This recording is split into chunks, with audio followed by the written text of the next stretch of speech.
오늘 우리에게 주시는 하나님의 말씀 마태복음 8장 5절부터 13절 말씀에서 보겠습니다. 마태복음 8장 5절부터 13절 말씀 우리 다 같이 읽겠습니다. 예수께서 가버나움에 들어가시니 한 백부장이 나와 간구하여 이르되 주여 내 하인이 중풍병으로 집에 누워 몹시 괴로워하나이다. 이르시되 내가 가서 고쳐주리라. 백부장이 대답하여 이르되 주여 내 집에 들어오심을 나는 감당하지 못하겠사오니 다만 말씀으로만 하옵소서. 그러면 내 하인이 낫겠사옵나이다. 나도 남의 수하에 있는 사람이요 내 아래에도 군사가 있으니 이더러 가라 하면 가고 저더러 오라 하면 오고 내 종도로 이것을 하라 하면 하나이다.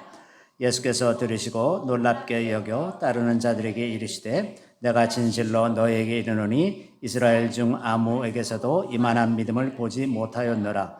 또 너희에게 이르노니 동서로부터 많은 사람이 이르러 아브라함과 이삭과 야곱과 함께 천국에 앉으려니와 그 나라의 본 자손들은 바깥 어두운 데 쫓겨나 거기서 울며 이를 갈게 되리라. 예수께서 백부장에게 이르시되 가라 내 믿은 대로 될지어다 하시니 그 즉시 하인이 나으니라. 아멘. 저는 오늘 이 말씀으로 백부장의 믿음이라는 제목으로 잠시 말씀을 나누고자 합니다. 자, 이 이야기는 이제 갈릴리 가버나움에 있었던 일이고 그 이방인이었던 백부장에 관한 이야기죠. 백부장이라는 것은 이제 로마의 군인으로서 대략 약 100명 정도의 부하를 거느리고 있는 장교라고 말할 수가 있습니다. 당시 이스라엘은 이제 로마의 식민지였기 때문에 로마 당국의 지배를 받고 있었고 그래서 이제 신약 성경에는 로마에 관한 이야기가 많이 나오죠. 이 기사는 누가복음 7장 1절부터 10절 그리고 요한복음 4장 43절부터 54절에도 이제 등장하고 있는데 요한복음에서는 왕의 신하라고 표현되어 있고 그리고 하인이 아픈 것이 아니라 아들이 죽게 되었다고 호소를 하는 그런 내용이 있습니다. 예수께 자꾸 재촉해서 빨리 오시옵소서 하고 이야기를 하는데 그 이야기하는 장소가 가나에서 갈릴리 가나였었어요. 이스라엘 가보신 분들은 알지만 가나에서 가버나움까지 그리 멀지는 않지만 하루 길 정도 걸릴 수 있는 거리죠. 그래서 이 가나에서 있었던 일로 기록하고 있고 누가복음에서는 마태복음하고 거의 비슷한 내용을 전달하고 있는데 다만 누가복음에서는 백부장이 직접 예수님께 말씀하는 게 아니라 유대인의 장로들을 통해서 부탁하는 그런 형식으로 되어 있죠. 그래서 이제 장로들이 예수님한테 와서 이 사람은 정말 고쳐줘야 되는 사람입니다 하는 이제 그런 이야기를 하죠.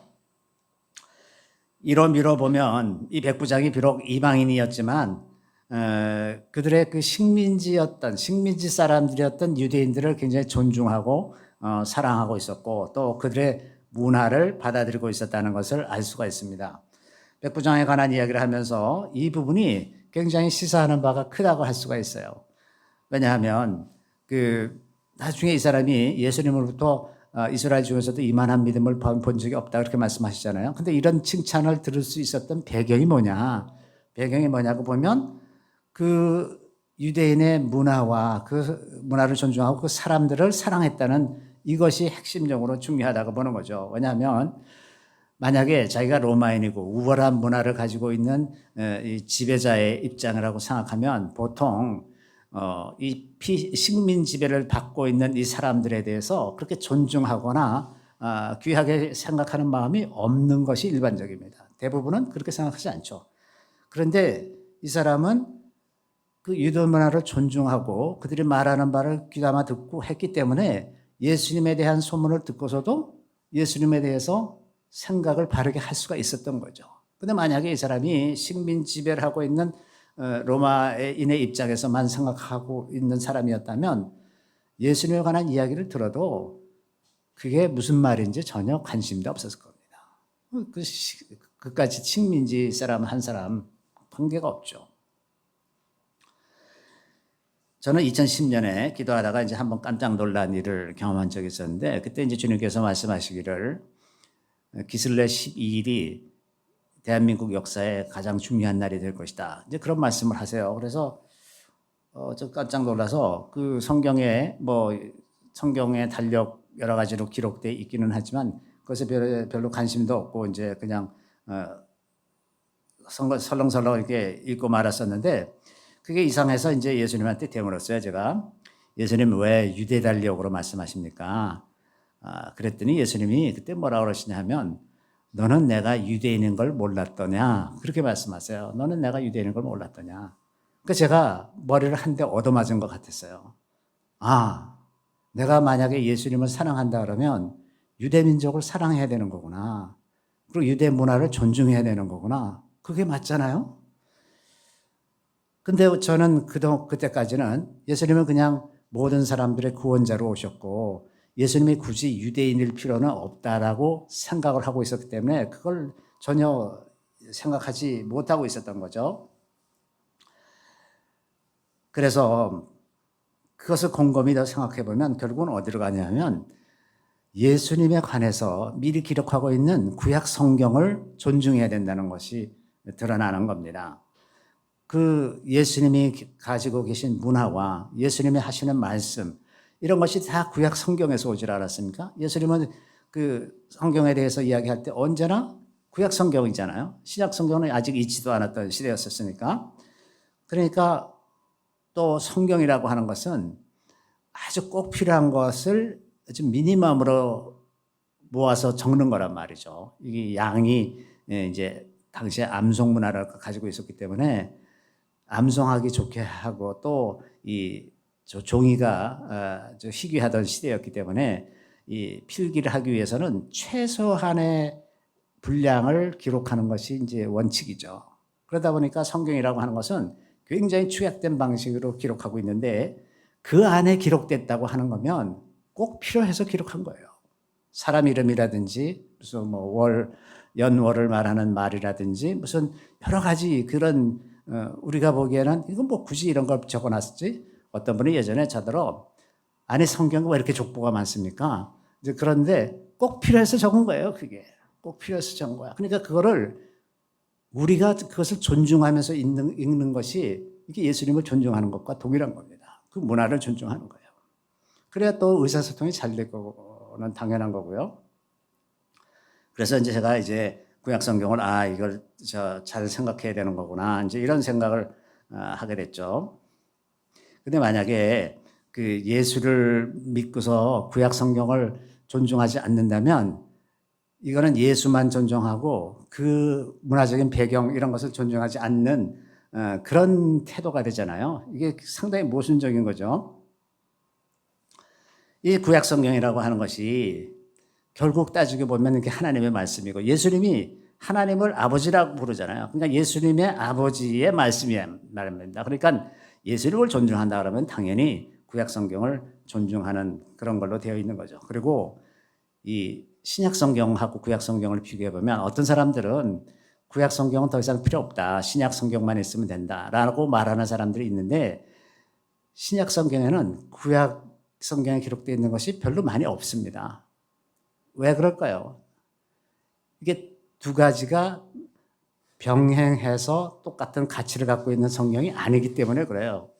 다시 말해서 신약 성경은 구약 성경의 기초 위에 세워져 있는 것이지 구약 성경을 대체하기 위해서 기록된 것이 절대로 아니다는 겁니다. 그렇기 때문에 신약 성경은 대략 약 900회 정도 구약 성경에서 인용을 하고 있어요. 그러니까 구약을 모르고 신약을 안다는 것은 불가능한 일입니다. 애초부터. 그러니까 구약도 잘 알아야 비로소 이제 신약 성경을 이해하게 되는 거죠. 그래서 예수님이 유대인이 되시다, 유대인이다라고 하는 이 말씀은 제게는 구약 성경을 굉장히 존중해야 된다는 것을 의미하는 것이다 하는 거죠. 요즘에 이제 젊은이들 가운데 자기가 남편은 좋아하지만 시댁은 좋아하지 않는 사람이 너무나 많아요. 그죠? 그래서 결혼을 했지만 시댁과 담을 쌓고 사는 사람들이 굉장히 많잖아요. 이게 정말 미련하고 어리석은 것이 뭐냐 하면 그 남편의 뿌리인 남편의 집안, 그 시댁, 그것을 무시하고 남편을 거기서 차단하려고 하면 하나님의 복이 그 부모를 통해서 자식들에게 가는 것을 차단하는 것과 동일한 겁니다. 그러니까 남편을 복받지 못하게 만드는 사람인 거예요. 이게 얼마나 어리석은 생각입니까? 근데 남편과만 잘 지내면 된다고 생각하는 사람들은 예수님은 좋은데 구약 성경은 싫다고 말하는 사람하고 똑같은 거죠. 이게 서로 모순인 거예요. 그런데 백부장에게는 유대인에 대한 애정과 그 문화에 대한 존중이 있었기 때문에 가버나움에 회당을 지어줘요. 거기다가 제우스 신전을 세울 수도 있었는데 제우스 신전을 안 세우고 회당을 지어준단 말이죠. 그들이 믿는 하나님을 적어도 어느 정도 이해를 하고 받아들였기 때문에 그 회당을 지어준 것이 아니겠습니까? 그리고 예수님 구약 성경에 나오는 여러 가지 이야기들을 아마 어느 정도 유대인들에게서 들어서 알고 있었을 것이고, 그렇기 때문에 유대인들이 예수에 대해서 수군거리는 것을 귀담아 들을 수 있었을 것이라고 하는 겁니다. 그런 배경에서 이제 백부장의 하인이 병이 들었어요. 그 마태복음에서는 중풍병으로 매우 괴로워하고 있었다라고 기록하고 있고, 누가복음에서는 병들어 죽게 되었다라고 기록하고 있습니다. 근데 어찌됐든 간에 백부장이 자기 하인을 위해서 나서는 거예요. 자기 자녀가 아니고 하인을 위해서 나서는 겁니다. 근데 이것이 얼핏 보면 그럴 수도 있을 것이라고 생각하지만 자기 하인을 위해서 식민지 백성에게 가서 머리를 조아리는 겁니다. 이 부분이 어려운 거죠. 자기는 우월한 존재인데 그 우월하지 않은 식민 지배를 받고 있는 백성의 한 사람에게 가서 머리를 조아리고 주님, 제 하인을 좀 고쳐주세요. 이걸 얘기해야 되는 거잖아요. 그냥 좀 만약 조금이라도 건방진 사람 같았으면 그 사람 좀 데려와. 이렇게 말할 것이지 자기가 찾아가서 머리 조아려서 얘기하겠어요? 게다가 당대 로마는 굉장히 큰 제국을 이루고 있었기 때문에 아마 그 제국 식민지 곳곳에서 아주 좋은 약초와 좋은 의술이 다 들어와 있을 거 아닙니까? 그러면 로마에 앉아있는 사람들은 자기 세계에서는 최고로 좋은 것들을 많이 접했을 거라고요. 그러면 어떤 환자가 생겼으면 자기가 살던 그 로마에 그 사람이 있으면 되는데 그 약초를 구하면 되는데 이런 생각 안 하겠어요? 그러니까 얼마든지 자기가 훨씬 더 우월하다는 생각을 할 수가 있는 입장인 거죠. 그럼에도 불구하고 예수께 가서 예수께서 걸어오시는 것을 보고 가서 예수님한테 머리를 조아려서 부탁을 한단 말입니다. 이건 정말 쉬운 일이 아니었을 것이다 하는 생각입니다. 게다가 이 병이 든 하인, 중풍병이 든 하인이 아마도 유대인이 아니었을까. 왜냐하면 로마인을 하인으로 썼을 리가 없어요. 식민지에서. 그죠? 식민지에서는 얼마든지 쉽게 하인을 구할 수가 있었기 때문에. 그래서 어쩌면 이게 유대인이었을 텐데 유대인 하인을 위해서 가서 머리를 조아린다? 참 쉽지 않은 일이죠. 자, 그래서 이제 가버나움으로 예수님이 들어오셨는데 그 예수님 앞에 머리를 조아리면서 내 하인이 중풍병으로 누워서 몹시 괴로워하고 있습니다. 이 말씀을 하는 거죠. 그랬더니 이제 예수님이 내가 가서 고쳐주겠다. 이렇게 말씀하세요. 근데 이제 백부장이 그때 굉장히 놀라운 말을 하죠. 주님, 제 집에 들어오심을 저는 감당을 못하겠습니다. 다만 그냥 말씀으로만 하시옵소서. 나도 내 하인대로 뭐라고 가라 하면 가고 오라 하면 옵니다. 주님께서 말씀만 하시면 되지 않겠습니까? 이렇게 얘기하는 거예요. 그래서 예수님이 이 말씀을 듣고 깜짝 놀라지 않습니까? 내가 이스라엘 중에서도 이만한 믿음을 본 적이 없다. 이게 얼마나 굉장한 칭찬입니까? 모든 유대인들보다 더 뛰어난 믿음이 백부장에게 있었던 거예요. 도대체 이 사람은 어떻게 해서 이러한 믿음을 가졌을까? 자, 이 사람이 분명히 예수의 소문을 들었으니까 예수에 대해서 알고 있었을 거예요. 미리 본 적은 없어도 소문을 듣고 왔을 텐데 누가 백부장에게 예수에 대한 소문을 전해줬을까? 가만 생각해 보면 아마도 그 백부장 집의 하인으로 있는 유대인들이 아니었을까? 그들이 자기네들끼리 수군거리는 이야기를 백부장이 귀담아 듣고 있지 않았을까? 그런 생각을 합니다. 물론 백부장이니까 그 가버나움에 사는 유대인 장로들이나 그 지도자들하고 많은 교류를 했을 거예요. 그런데 그런 자리는 상당히 공식적인 자리여서 이런 이야기를 잘 하게 되질 않죠. 아주 친밀해지지 않고서는 이런 사적인 얘기를 잘 안 하게 되죠. 그러니까 아마도 하인들이 아마 가장 크게 영향을 미치지 않았을까. 이런 사람이 있는데 예수님이 이런 말씀도 하시고 환자들을 이렇게 고쳐주시기도 하시고 이런 이야기를 계속 듣는 거예요. 그런데 그것을 보고 백부장은 저분이 창조주시구나. 저분이 말씀하시면 되는 거구나 하는 걸 유대인들은 깨닫지 못하는데 이 사람은 깨달았어요. 백부장은 깨달았어요. 그러니까 아마도 이 백부장은 우주의 질서에 관한 더 근원적인 생각을 하고 있지 않았을까. 유대인들은 단지 겉으로 드러난 일들, 예를 들어서 예수님이 사람들을 치유하고 귀신을 쫓아내고 가르치시고 이러는 일에만 관심을 갖고 있었다면 백부장은 더 깊은 것, 더 근본적인 영적인 세계의 질서 이런 것을 생각하고 예수님이 그분이구나 하는 걸 알지 않았을까 이런 생각이 듭니다.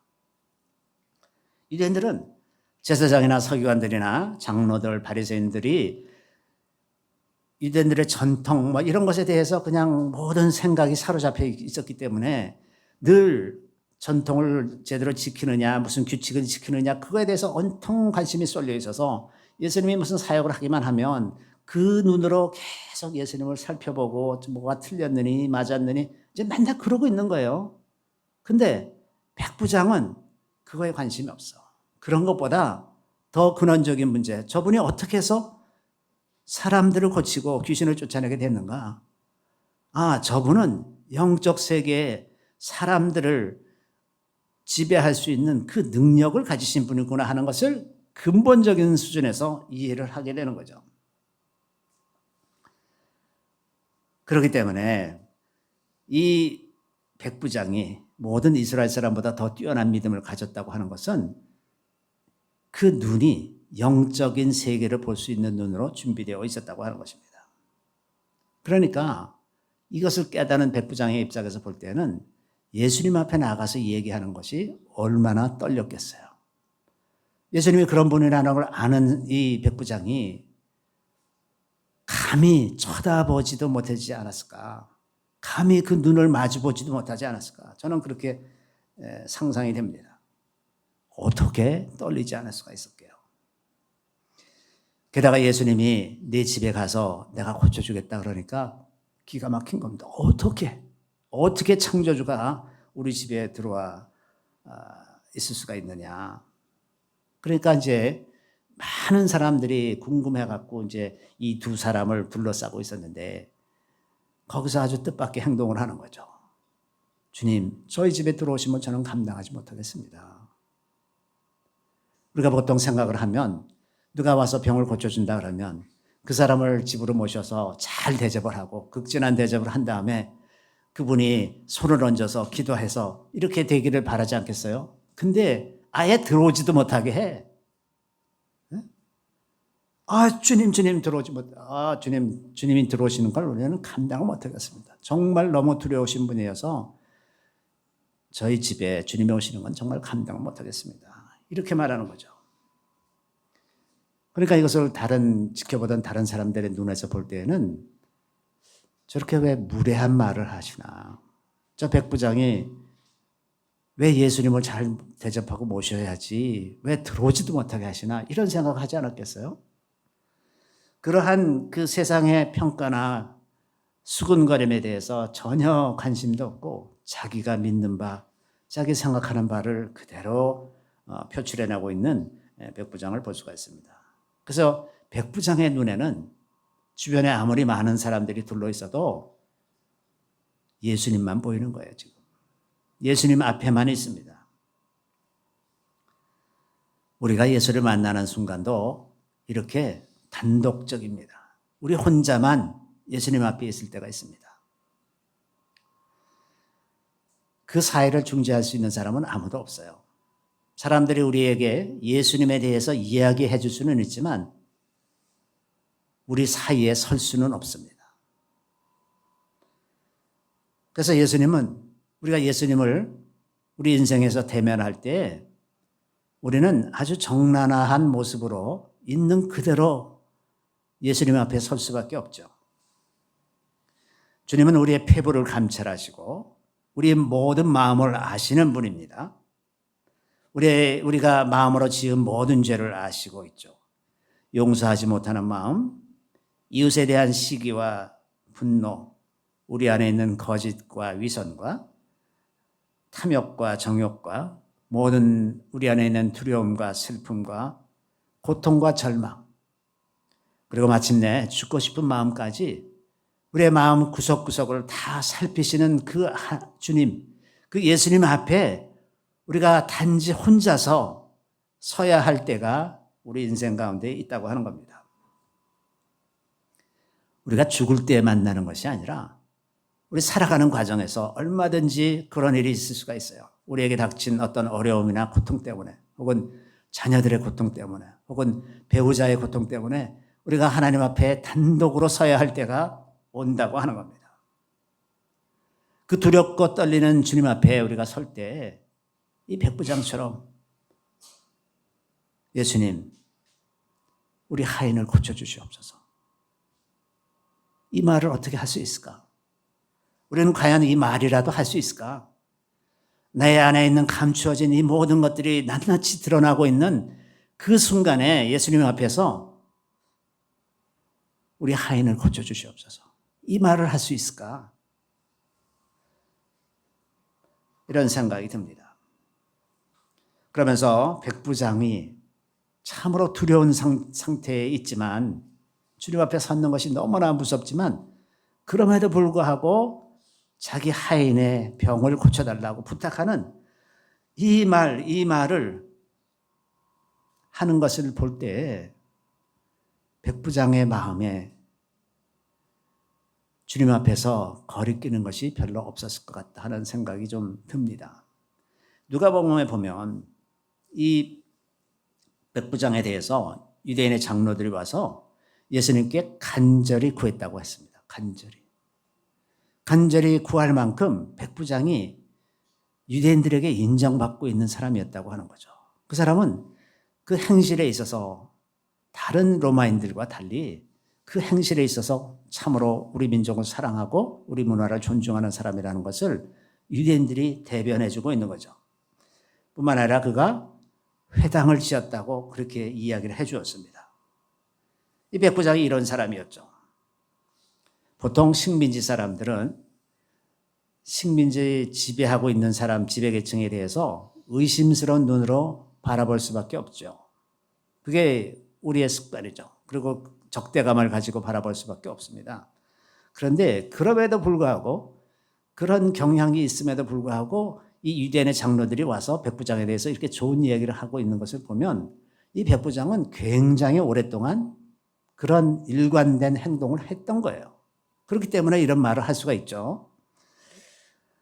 자, 이런 걸로 보면 이 백부장이라고 하는 사람이 평소의 삶이 비록 입으로 고백해서 하나님을 믿는다고 말하지는 않았다 할지라도 하나님을 믿는 것과 다름없는 정결하고 거룩한 삶을 살고 있었다고 말할 수가 있습니다.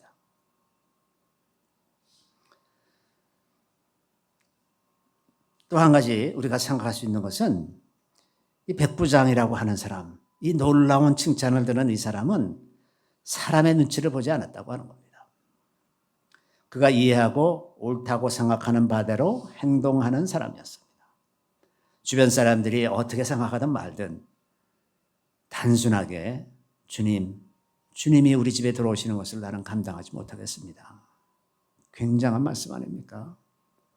주님을 얼마나 대단하게 생각하셨기 때문에 이런 말을 하게 되는 걸까요?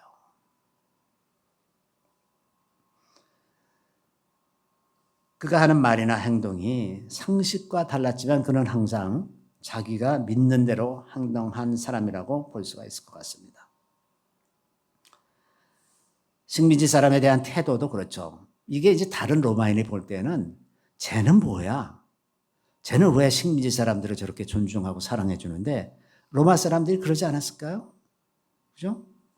그러니까 이 사람은 근본적으로 다른 사람들의 시선에 대해서 별로 아랑곳하지 않는 사람이었다는 것을 짐작할 수가 있죠. 그렇지 않으면 어떻게 로마인으로서 유대인들에게 그렇게 많은 걸 베풀면서 살 수 있었겠어요. 자기 같은 로마인들이 얼마나 비웃기도 하고 너무 쓸데없는 짓 하지 마, 뭐 이런 얘기를 얼마든지 했을 텐데 신경 안 쓰고 그대로 살았잖아요. 그런 태도가 로마인들에게뿐만 아니라 유대인들에게도, 유대인들이 뭐라 그러거나 말거나 예수님에 대한 태도, 그 생각이 그대로 드러나게 행동하는 겁니다. 자, 백부장이 우주의 기본적인 질서를 이해하고 이 우주가 그 질서의 기본 질서에 따라 움직인다는 것을 깨닫고 예수님이 말씀만 하면 된다, 이걸 알았잖아요. 굉장히 예수님에 대해서 깊게 이해하고 있었던 것을 볼 수가 있습니다. 그런데 우리는 과연 어떤가요? 우리는 오랫동안 예수를 믿고 예수님이 이런 분이시라는 것을 얼마나 깊게 이해하고 있습니까? 그냥 그럴 수도 있겠다, 혹은 30%, 50% 수준으로 믿는다든지 혹시 이런 것은 아닌지, 우리가 정말 뼛속까지 예수님이 그런 분이시라는 것을, 백부장이 갖고 있는 그 두려움과 떨리는 그런 마음으로 우리가 예수님을 그렇게 바라보고 있는지, 우리를 지옥불에 던져넣는 권세를 가지신 그분을 그에 합당하게 우리가 생각하고 바라보고 있는지 좀 생각해 볼 필요가 있을 것 같습니다. 뿐만 아니라 우리는 과연 이 사람처럼 믿는 바대로 행동하면서 살고 있는가? 다른 사람들의 눈치를 보면서 이것저것 자기 스스로의 제약을 가하면서 살고 있지는 않은지, 사람들의 눈에 띄는 것이 나에게 의미가 있고 그래서 다른 사람들이 나의 행동을 제어하도록 내버려 두고 있는 것은 아닌지, 우리는 백부장의 믿음을 통해서 우리의 믿음이 과연 어디 있는지 다시 한번 되돌아볼 필요가 있을 것 같습니다. 그래서 백부장처럼 이스라엘 중에서도 이런 믿음은 만나본 적이 없다, 이런 칭찬을 듣는 우리 모두가 다 되기를 간절히 바랍니다. 잠시 기도하겠습니다. 우리 주님을 찬양합니다. 주님이 백부장의 믿음처럼 우리에게도 믿음을 주셔서 주님을 온전히 신뢰하고 의지하게 하시고 세상 사람들의 눈을 의식하고 스스로 자유를 제한하지 아니하고 오직 우리가 알고 믿는 바대로 말하고 행동할 수 있는 저희들이 다 되게 하여 주시기를 우리 구주 예수 그리스도의 이름으로 감사하며 기도드리옵나이다. 아멘.